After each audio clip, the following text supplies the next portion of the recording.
并不占太大优势。哇！漂亮，你的转身的边拳，这一拳太意外了。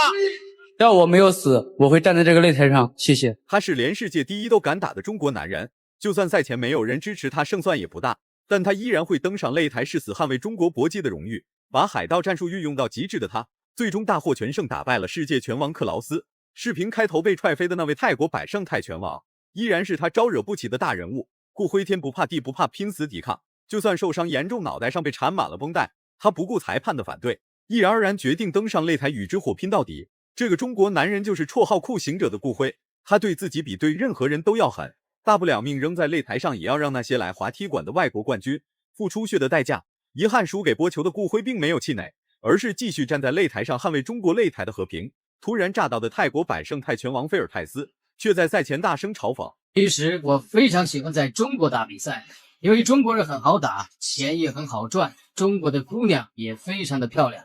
我觉得东亚病夫这个名号非常适合中国人，因为他们实在是太不经打了。菲尔泰斯并不是一名普普通通的泰国选手，而是泰国擂台最年轻且最能打的泰拳王。年仅22岁的他就在泰国擂台打出了一片天，足以证明菲尔泰斯在赛前嚣张跋扈，他是有很大的底气。话就不多说了，来让我们欣赏一下顾辉的精彩表现。白色拳套是中国拳王顾辉，黑色拳套是泰国百胜泰拳王菲尔泰斯。一个呢，顾辉，这本身呢就打法比较思路比较清晰，头脑灵活，而且这几年这个打法相对越发成熟。对，另一个呢，森派奇顶着和亚当克莱师出同门的菲尔泰斯的辉煌啊，这个双方实力啊都非常强劲。哇，确实看到森派奇这个一出动作也是不凡呐。是的，但是顾辉近2年的比赛，他抓机会的能力，眼前这位泰国拳王的实力还真不是闹着玩的。他之所以能在22岁的年龄在泰国擂台独占一片天，足以证明他非但拥有一招制敌的本事，并且还可以让对手痛不欲生。这一次顾辉算是遇到了一个硬茬。顾辉的动作属于轻快灵活型的，对。但我们反观森派奇啊，每一拳啊，每一腿都有点这个亚当克莱这个风范啊，一拳每腿这个打击的效果看得很准，出色。对。漂亮，连续的组合拳。顾辉临危不乱所打出的进攻和防守反击，每一次都可以让菲尔泰斯直冒冷汗。后续的猛烈进攻也是让菲尔泰斯意识到了事情不对劲。明明在赛前得到的消息是顾辉只是一个搏击小将，并不是猛打猛冲能扛能打的搏击猛将。确实如此，因为顾辉年龄小，所以被称为是搏击小将。然而并不能只因为顾辉是搏击小将就认为顾辉没有实力。真要是这样的话，菲尔泰斯绝对逃脱不了被揍的命运。贴身，对，在对手贴身之前，这个时候是顾辉发挥的时候。是的，我们刚才看到连续几次啊，顾辉闪开对手的又快又准这个扫踢之后，对，一定要避开对手的第一次这种单个的重击以后。这顾辉的作战计划一直都没有改变，都是以硬核攻击为核心，从而打到对手认输弃赛投降为止。然而这一次顾辉所面对的对手，并不是普普通通来滑踢馆的外国冠军，而是正儿八经名副其实的泰拳世界冠军。对比之下，波球虽然比菲尔泰斯强，但菲尔泰斯年轻，顾辉打起架来必然会有点吃力。拉开距离啊，但是顾辉进呢也不会茫然的进去。对，在对手一个单个动作失利之后，我们看顾辉抓得很紧，马上只要一进去，一有机会进去，就不给对手这个喘息的机会。对，但是这个时候森派奇要注意这种。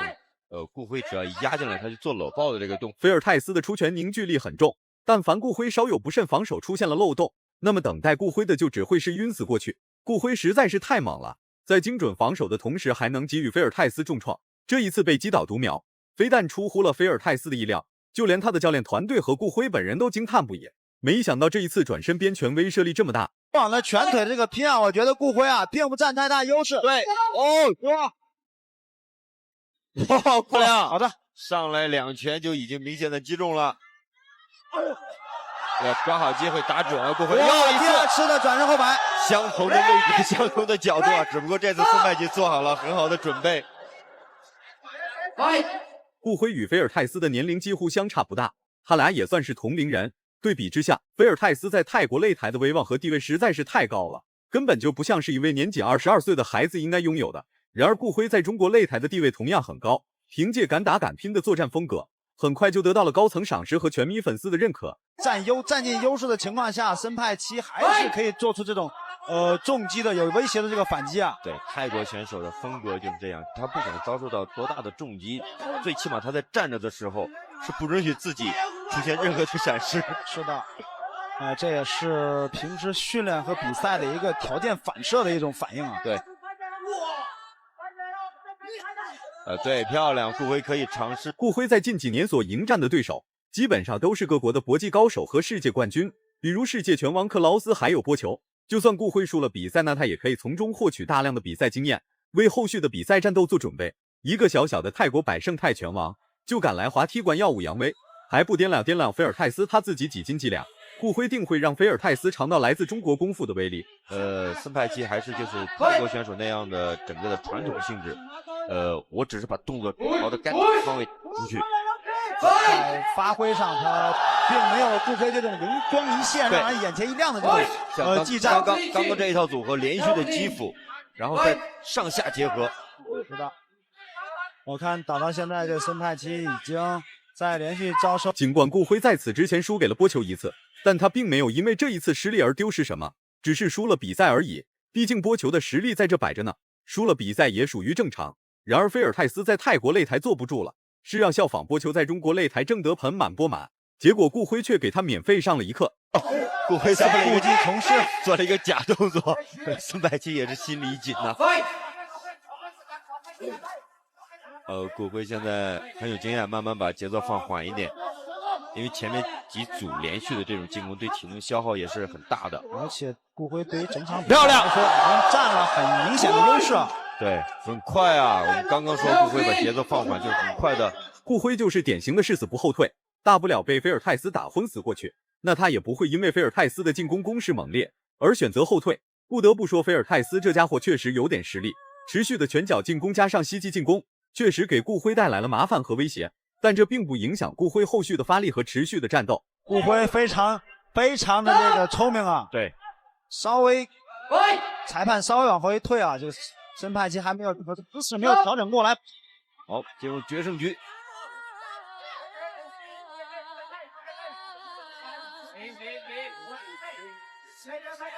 双方的硬件都差不多呀。对，但是明显的顾辉在这个硬件。第3回合开始了，菲尔泰斯不愧是泰国最年轻的百胜泰拳王，打起架来一点都不含糊。面对眼前这位大赛经验充足的顾辉，他非但没有畏惧，并且还表现出了十分淡定的神态。看来他对自己的实力非常有信心。想象总是很美好，现实却是很残酷。因为第1回合尾声被读秒了一次，导致菲尔泰斯一直处于被压制的状态，点数优势也在随着时间的推移而不断流逝，留给菲尔泰斯反抗的时间不多了。看来顾辉第3局是有意上来先把节奏先放缓一下，要让自己缓一下。对，然后可能也是要根据对手这个现在的头半局的表现啊，再去找一个合适的一个改变。对，顾辉现在成熟聪明就在这里，他没有机会的时候，他不会过多的去浪费自己的动作、体力、能量。顾辉虽然不是泰拳出身，也不是以泰拳为核心的格斗选手，但他的抗击打能力却一点都不比菲尔泰斯差。菲尔泰斯可以顶住的进攻，顾辉依然可以。不仅如此，顾辉手握大比分优势的同时，比赛节奏也被顾辉所掌握。如此一来，菲尔泰斯输比赛只是一个简单的时间问题。从对头部的防守上来说啊，顾辉还是相对来说比较严密一些。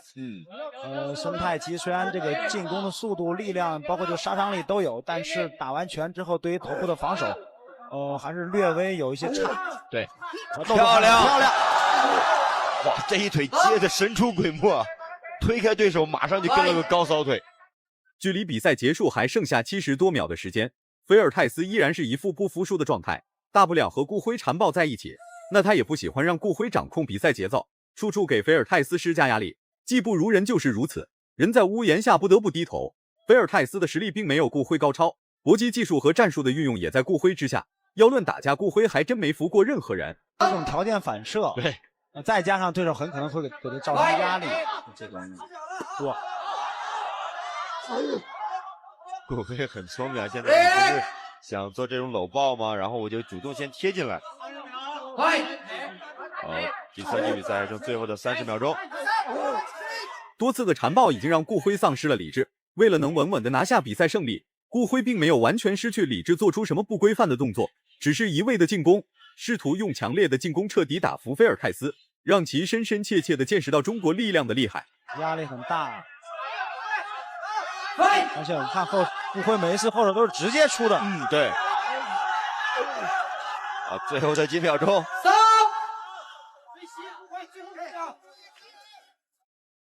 最终顾辉获得了比赛胜利。顾辉在第一回合表现的就非常出色，要不是菲尔泰斯的抗压能力强大，恐怕他连第一回合都撑不过去。幸好最后的胜利依然是归属于顾辉，虽然胜利来的比较晚，但最终还是来了。如果满分100分的话，你会给顾辉打几分？